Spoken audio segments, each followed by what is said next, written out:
We picked up a package deal recently, 2 skidoos. You're gonna see this one right in front of us. That's a 1998 Formula 3 700 triple. 700. The 700 triple though with the 3-in-1 Y pipe, not the individual triple pipes. So it has that can right there. Main concern is a no spark scenario. Our seller stated that he put a stator or 2 already in it. And he said it had intermittent spark and then it went to maybe no spark. The things we've done so far is we've started looking into the wiring and testing some outputs. It obviously has no spark. The sled is very, very clean overall. You guys will see that from the thumbnail picture. It's gonna look, really, really nice if we shine it up just a bit. Was on the trails, you can see, maybe in 2021, so a couple of years ago. Bought this with a Mach Z 800. Of course, it's a 97. Any of you skidoo guys know that 98, 97, 98, 99, it's all different for the ignition, so we can't just swap a box or a stator on it. First thing we're gonna do is, what we doing, Spark? Well, we want to check compression for sure. Right. Make sure this thing's worth it. The other one is down 1 cylinder on the Mach. So we just want to check this one before we get too involved, because we're probably gonna pull the motor on it everything is underneath the motor. Your box is under the motor, all your wiring's under the motor. Obviously somebody's been in here doing some stuff, but before we go ahead and pull the motor and get that out, we're gonna compression check and make sure that's good. We got the pipe off, which was welded. Which we have to re-weld. Yeah, we'll get it welded back up, but yeah, we're probably gonna end up pulling the motor, go through the wiring, make sure something's not shorted out or touching something it shouldn't be. So if we do end up putting some parts into it, we don't ruin them and do this whole chase around like a rabbit hunt. So. Right. Little side note, look at that sweatshirt you got on, buddy. Oh yeah, you like that? Yeah. I don't snore. I dream I'm a snowmobile. Yeah. Love that. So, first thing, compression test. We got our good compression tester, throw it in each hole. We did pull the middle carburetor out, guys, to get the CDI out of underneath the engine plate. So that'll basically simulate wide open throttle on that cylinder, and then we'll just hold the throttle on the other 2. We're hoping for, $120 in each would be nice. It's been sitting, so if we get anything close to 100, I'm gonna live with that. But anything under about 70, I'm gonna be nervous. Being that it was written not too long ago, and the guy already tried to put 2 stators in it, more than likely it's good, but we'll check just for our own sake. And I'd hate to stick a ton of time in it, put the motor back in, and yeah, it turns out we don't have any compression on 1 cylinder. So the seller did say that it ran great up until it had no spark. So yeah, we're hoping his word is good. Track is immaculate. Someone went through the suspension looks great. It's all colored, and somebody took some time to make this thing a nice sled. So put a can on it too. Yeah, a nice can. So I'm excited to see what that sounds like. Yes, sir. Yeah, because we really ought to use that. We know it in this first, right? Oh, all right, guys. PTO cylinder. Commence.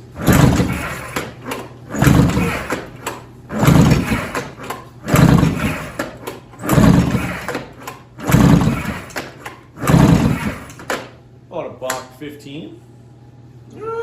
Yeah, $1.17 maybe. $1.10, $1.15, somewhere around there. Not bad for being sitting. Oh, that's stinky. I know the gas, guys, is very bad. Gas in this thing. Woo. Nice thing is it's just round slides, so we know those like the back of our hand. Yeah. It'll be super easy to get that fuel system cleaned out. That's the least of our worries, guys. We found a parts rig on Facebook Marketplace, 1998 Mach Z, same ignition. So we're just trying to diagnose the furthest we can get on it to know which component is actually bad, causing the no spark. And like I said, 98 is notorious for wires being chafed under the engine. So that's why we're leaning towards making sure the engine's healthy, pull the motor, diagnose from there. Oh, you don't have to do that. Oh yeah, no carb. It's open. Oh.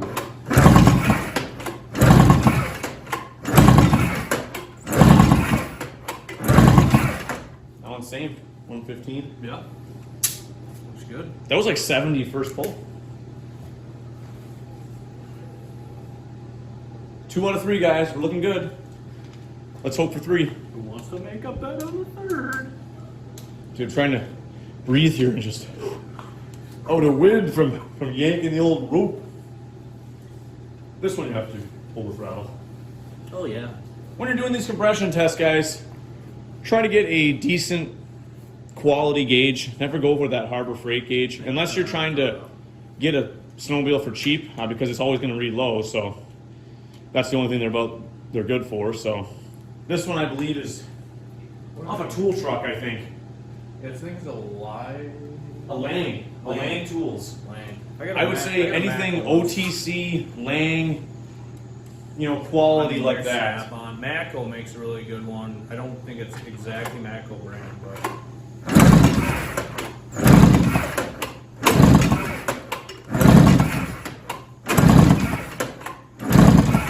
Yeah, same. sweet. 3 for 3. Yep, 3 for 3, guys. So at least we know the engine's healthy. I'll get you in here closer in a second. We'll look at that wiring, show you kind of what we were working on, finding out that nose spark situation. First things first, guys, we're gonna look at the stator outputs from the stator connector itself.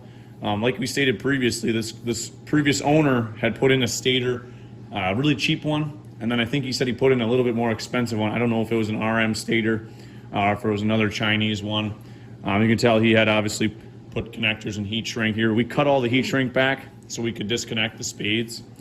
Basically, there's 4 connectors or 4 wires for the ignition side. The yellow wires are going to be for your lighting coil. That's relevant at this point. And then the 2 wires here, there's a little cavity plug. That's for the trigger. Basically, that's what tells the engine when to spark. There's a little bitty nub on the flywheel, and it sends a little AC signal when the thing passes by that sensor. And it sends an AC signal to the CDI box to tell it when to fire.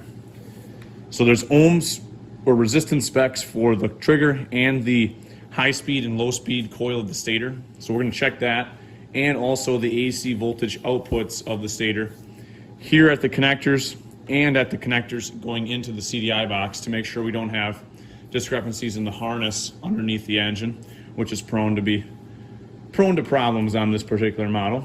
And then we're going to look into seeing if the kill switch wire at the CDI is connected to ground in any way, shape, or form. Basically doing a continuity to ground test. And then if all that checks out, we'll show you guys what we did on the output side of the CDI module to the coils to test that. And like I said, if we have inputs to the box and nothing getting out of it within a specified value, chances are the box is bad. So we're going to get right into doing the resistance test. I got my manual. You see my computer over here. It's a 290 watt generator on this one. There are 360 watts, and I think that's on the Grand Touring models, the larger, more accessory options, where they have heated hand warmers for the passenger and all kinds of stuff that needs more wattage. The trigger coil says white and yellow and black and yellow. On this particular one, it's an aftermarket one, so the coloring is probably not going to be the same, unless they never change the pickup coil. I'm not sure on that one. But we do is we unplug it. We did take the dust-proof cap end or dust-proof seal on the Deutsch connector so we could actually probe these. We can take our meter on resistance, take our little alligator clip off. It says the trigger coil resistance is 190 to 270 ohms. And then it obviously produces about 0.2 to 0.35 volts AC when you rope it over. When we were testing it originally, we were getting close to about half a volt, which from reading on forums, that's about what people were getting. They say to do it at about 68 degrees Fahrenheit when you do these tests. The readings aren't going to vary by a ton, if you do it at 30 or 100 degrees. So resistance test first. You always check your meter, make sure that it's reading. I'll try to get that, if it'll hang out there for you. I doubt it, but yeah, there we go. So just go to our connectors here, and we see what we get. Does that say 214? Mm-hmm. So like I said, 190 to 270. We're right in spec there. Next thing we'll do is do the resistance test on the stator. You don't want to do it on the chassis side, guys. You want to do it on the stator side. Don't make that mistake. So you want to do it on the wires that are coming out of the engine. And that's going to be I believe it's the red. And hang on a second here. The white and the red, and then the white and the red and black. I don't know which one. I can tell you which one's high and low later. I was reading about that. Resistance on the white and the red, which is going to be the all red, all white on this side. White and red is going to be 24 to 36 ohms. And that's the one that puts out 30 to 50 volts AC when you rope it over. So we'll just check this one now and see what we get on this one.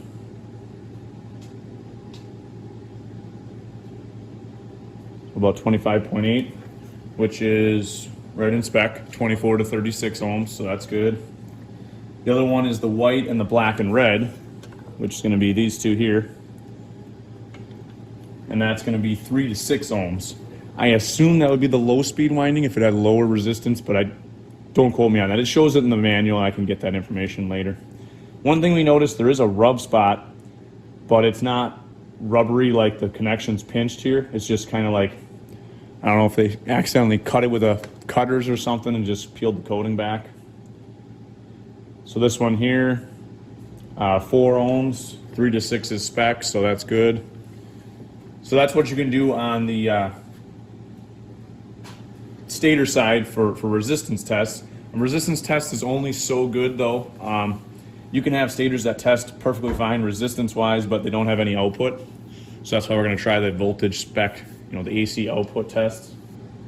Black and red. So it's supposed to be open. I'm just going to try that one. I believe black is a ground when I looked at the schematic.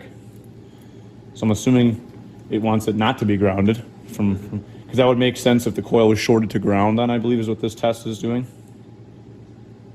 And as you can see, we have an open circuit, which is good. Oh, yes, so that is good. You want an open circuit on that one. And then black to the engine, you want continuity, which like I said was ground before.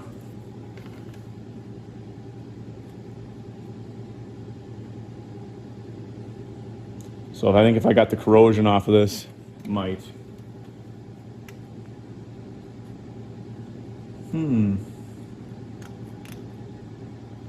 Interesting.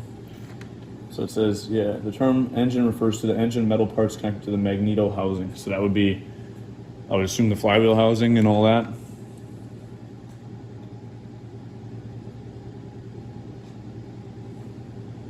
That's weird. So we have a good ground connection at the magneto cover, but if I went to the, so here at the cylinder I have good connection. Here I don't. I was going to check at the coil bolt. That's pretty good skills up there though. So at the coil bolt, I can't get through there. Now I did. So sometimes when you're checking this, you got to scratch that stuff away because there's oxidation on it. So in theory, I believe our engine ground is okay. The stator does have a good ground that way. Fark had a little running with that sauce. New Year's was a little rough to him, but he's in good spirits for the most part. Just, I don't know if you guys can see what I'm doing, but maybe Mark can kind of hang that tripod over the top in a way that you can see that connector, but can you get a view of that? There it is. So it's a 6-pin connector. You're going to want to go from the white and the blue to the black, which is going to be straight across from each other. And I'll see if I can do this with my hand. Oh boy. It's always good when you deep pin them.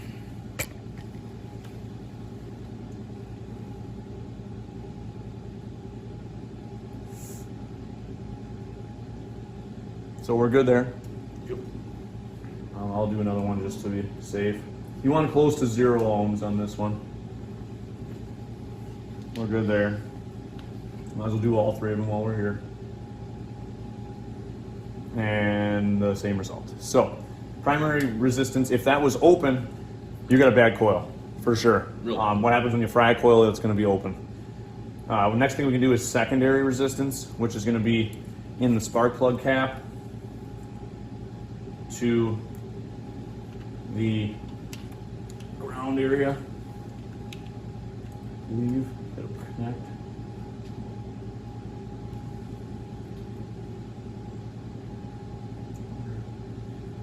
Yeah, that's touching inside there. You want your. There you go.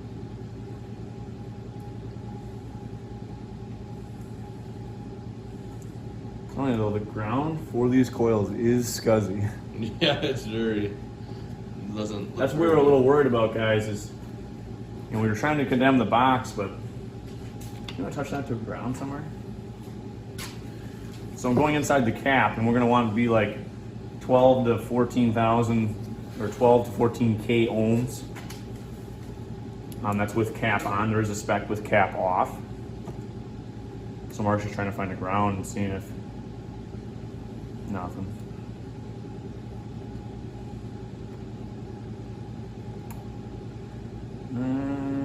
Okay, there. Yep, 14K ohms. Okay, so we're good. Do you think that has a good ground? 50-50? On the back side though, they don't look too bad. Right. So that would be a primary, secondary resistance test in the coils. Everything seemed to check out okay there. Our grounds to the box seem to be good. Coils seem to check out good. Next thing we're going to do is just do the output test, guys, of the AC voltage stator and trigger here, and we're going to try to find the connectors down here. All right, guys, we're doing the AC voltage test output for the stator. Looking for 30 to 50 AC volts. We're on the white and red wires at the input connector of the CDI box. So we're checking to make sure that we're getting a good reading through the harness to the CDI box. So I'm going to rope it over, and Mark's going to see what he sees. Ready? I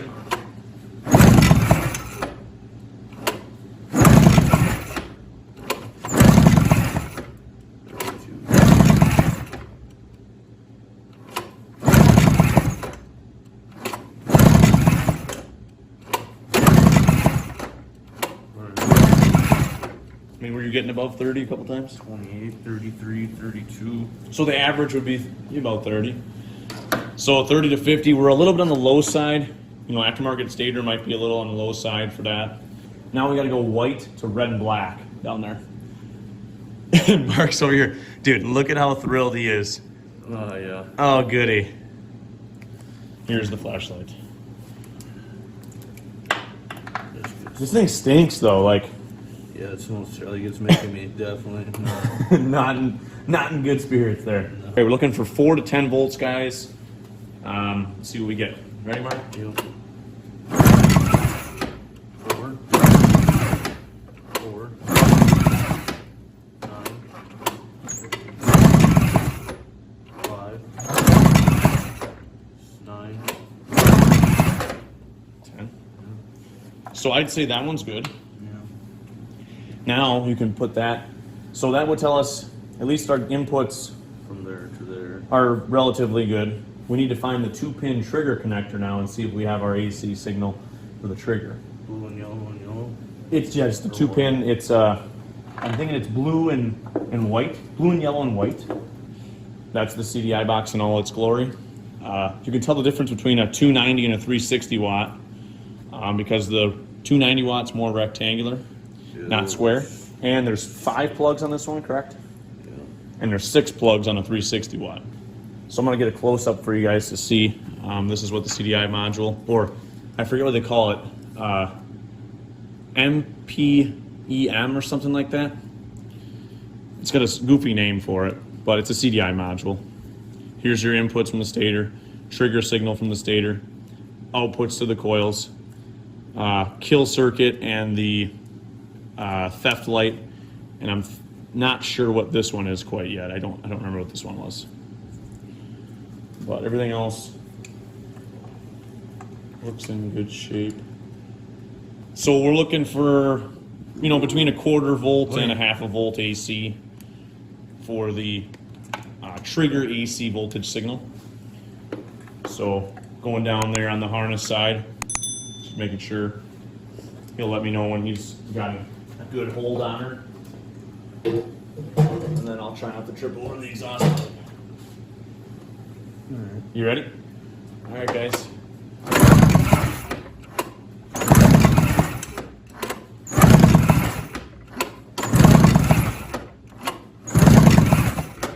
We're getting like 0.7, huh? 0.7, 0.5. Okay.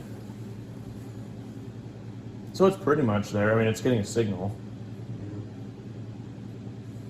Okay. Now let's find that, we'll go to resistance. We'll find that yellow-black. See if that's got any continuity to ground anywhere.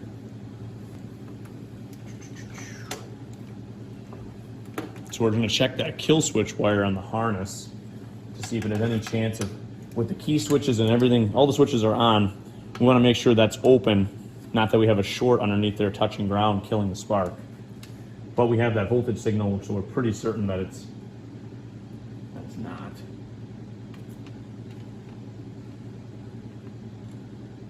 So now if I did, see? So there is no short to ground there. What we did there, guys, is I actually had the meter on ground, him on the kill wire. I actually activated the emergency stop switch. You saw the connection go to 0 ohms, and then when I released the button, it opened it. So we're fairly certain that the harness is good. So we're basically up to the components of the system at that point. Really isn't much else we can do besides get a CDI module and a known good and then try it. The coils, like I said, the rarity of having 3 coils fail at the exact same time, you know, that'd be very, very rare. So what do you think? Do you concur? Get a box for it. You get a box for it? Yeah. Yep. Only thing is with 98 models, guys, the boxes are getting a little hard to find. Thankfully, I think we have a lead on a used set of ignition components off of a Mach C 98, which is the same ignition as this one. And we'll know right away because we can bring our box with it and be like, it either is going to look like this or it ain't. And we're going to get the tether with it, which is programmed to the CDI box. That's like the theft system. They still have spark, but they won't allow you to rev over 3,000 RPM, so you can't steal the snowmobile, basically. There was one other test that we could do, guys, that we have done already, but it was, the readings were not what the manual stated, and that's the output connector to the coils, from the white and the blue to the black. But we will get a module, and then we'll follow up from there. So hopefully you guys learned a little bit about the ignition system on this skidoo. Other systems are very similar to this in terms of checking resistance and AC output. And kill switches, like I said, we checked all that. We unplugged all the wiring there to make sure there wasn't a kill switch. We actually tested the switches too. The only thing we didn't test was the DESS key, and that's just a continuity test, which we'll do off camera most likely, just to make sure. As far as we know, though, I mean, everything seems to be not pinched or touching. It could have just been a simple, an actual component failure in this case.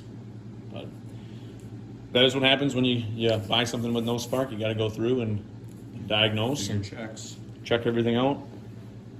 And don't skip over the basics. And we also got a Mach Z when we bought this package deal, so we'll be going over to that next and seeing how bad that one is. Unfortunately, it's a 97 Mach Z, so the ignition won't fit. But like I said, when we get some parts, we'll go back at this and hopefully we'll get her having spark again.